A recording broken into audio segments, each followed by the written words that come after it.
ल है अब ड्रागन फ्रुटको यो वर्षको सेकेन्ड लट सुरु हुँदैछ।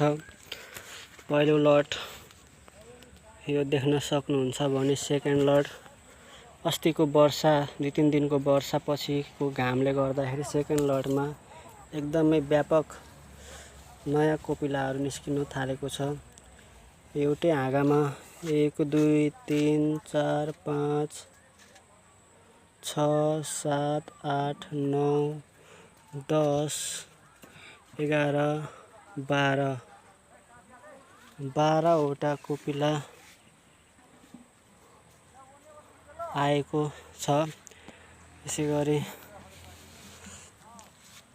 यता पनि देख्नुहुन्छ भरर हैन कोपिलाहरू आउँदै गरेको छ।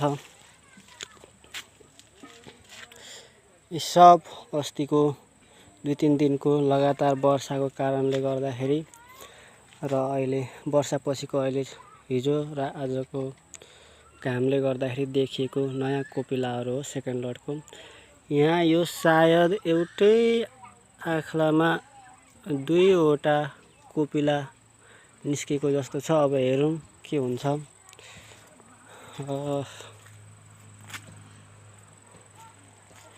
यो सेकेन्ड लटमा चाहिँ कोपिलाहरू मजाले आउन थालेको छ है। यी सब सेकेन्ड लटको कोपिला देख्न सक्नुहुन्छ।